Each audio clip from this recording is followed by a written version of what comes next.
बोलो जयकारा बोल मेरे श्री गुरु महाराज की जय। गुरुमुखो,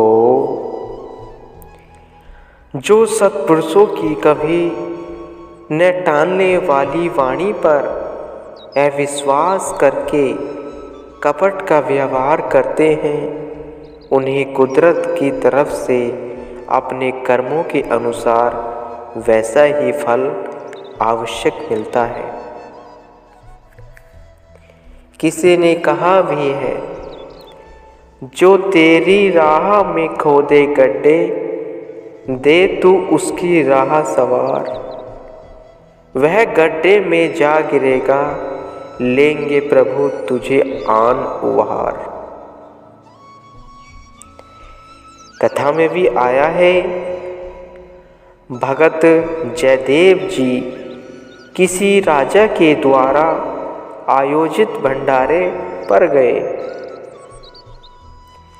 वहां राजा ने भेंट स्वरूप उन्हें कुछ असरफियां प्रदान की।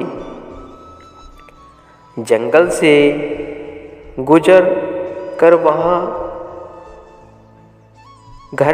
वहां से घर की तरफ जा रहा था कि रास्ते में 4 चोरों ने उन्हें घेर लिया। उनके मांगने पर उन्होंने वे असरफियां निकाल कर उन चोरों को दे दी। चोरों ने उनके हाथ काटकर उन्हें एक कुएं में फेंक दिया, लेकिन वे इसे भी मालिक की मौज समझकर वहीं बैठकर भजन सुमरन करने लगे। संयोगवश वहां से किसी राजा का गुजरना हुआ। उसके कर्मचारी ने कुएं से पानी भरने के लिए जैसे ही बाल्टी कुएं में डाली, तो भक्त जयदेव जी ने बाल्टी को पकड़ लिया। बाल्टी पर दबाव बढ़ जाने की वजह से उस कर्मचारी ने नीचे झांक कर देखा तो उसे एक आदमी नजर आया। उसने 2-4 अन्य व्यक्तियों की सहायता से भक्त जयदेव जी को बाहर निकाला। राजा ने उनको ऐसी दशा में देखकर पूछा कि ये तुम्हारे हाथ किसने काटे हैं? भक्त जोगा जी ने बड़ी सहजता से कहा कि मेरे पिछले जन्म के पाप कर्मों के फल स्वरूप ही मेरे हाथ कटे हैं, इसमें किसी का कोई दोष नहीं। राजा समझ गया कि ये भगवान के भक्त हैं, इसलिए इन्हें ही कर्ता धर्ता मानकर वैर विरोध से परे हैं। उसने भक्त जयदेव जी को सम्मान सहित अपने महल में रख लिया। वह दिन प्रतिदिन उनसे भगवान की महिमा व भजन सुनने के लिए आने लगा। भक्त जयदेव जी की वाणी में जादू सा असर था। राजा उनके द्वारा गाए भजनों को सुनकर आनंद विभोर हो उठता। एक दिन राजा ने उनसे अपने कल्याण का कोई सरल उपाय बताने की विनय की। भक्त जयदेव जी ने कहा कि आप एक ऐसे सत्संग आश्रम का निर्माण करवाओ जहां संतों के रहने की पूरी सुविधा हो और नित्य प्रति सत्संग का प्रभाव चल सके। इस श्रेष्ठ कार्य के द्वारा बहुत लोगों का कल्याण होगा और इस जैसा परोपकार का शायद ही कोई अन्य कार्य होगा। राजा ने आज्ञा पाकर बहुत बड़े आलीशान सत्संग आश्रम का निर्माण करवा दिया, जहाँ दूर दूर से संत महात्मा आकर सत्संग की अविरल धारा बहाने लगे। कुछ ही दिनों में इस स्थान की महिमा चारों ओर फैल गई।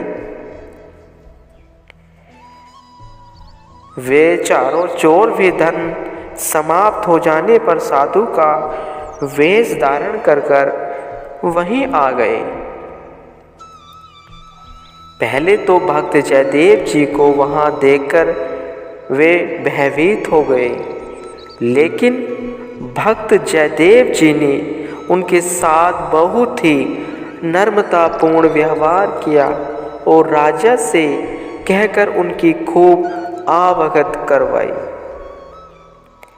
जब वे जाने को तैयार हुए तो भक्त जयदेव जी ने उन्हें बहुत सारा धन पदार्थ एवं कीमती सामान देकर विदा किया और कुछ सेवादारों को उन्हें छोड़ने के लिए भी भेज दिया गया। रास्ते में सेवादारों ने पूछा कि भक्त जयदेव जी ने आपकी कितनी विशेष आवभगत किस लिए की? वे बोले कि जिसको आप भक्त जयदेव कहते हैं वह तो बहुत बड़ा चोर है। एक बार एक राजा ने चोरी के अपराध में इसे फांसी की सजा सुनाई, जो हम संतों के कहने से राजा ने माफ कर दी। हमारे इस एहसान की बदौलत इसने हमारी इतनी आवगत करवाई।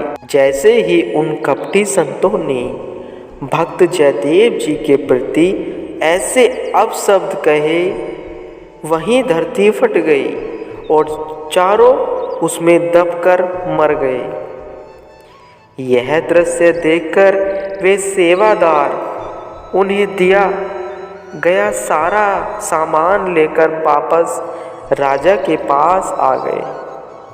भक्त जयदेव जी भी वहीं बैठे थे।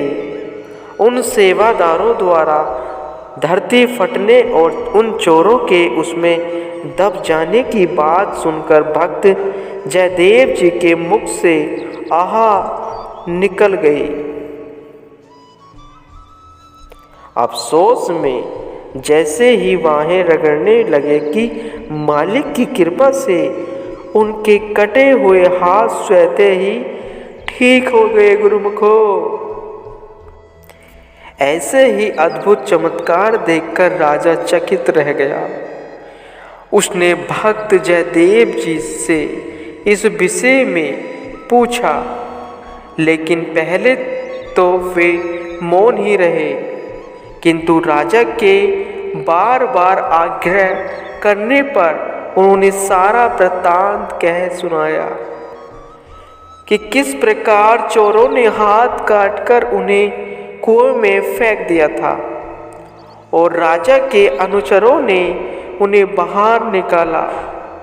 उन्होंने बताया कि वे कपट से संत वेश धारण कर यहाँ आए थे, परंतु मैंने उन्हें पहचान कर भी उनसे सहृदयता का व्यवहार किया। अपना धर्म समझकर मैंने भलाई की, लेकिन उन्होंने भलाई के बदले बुराई ही दी, जो कुदरत से सहन नहीं हुई। जो गड्ढे वे मेरे लिए खोद रहे थे, उसी में वे स्वयं ही गिर गए। कपट करने का उन्हें यह फल मिला। इसीलिए हमें सदैव भलाई करने और कपट रहित जिंदगी गुजारने की सीख लेनी चाहिए। यह सुनकर राजा उनके चरणों में गिर पड़ा और कहने लगा कि मेरे भाग्य अच्छे थे जो मुझे आप जैसे संतों की सोहबत नसीब हुई।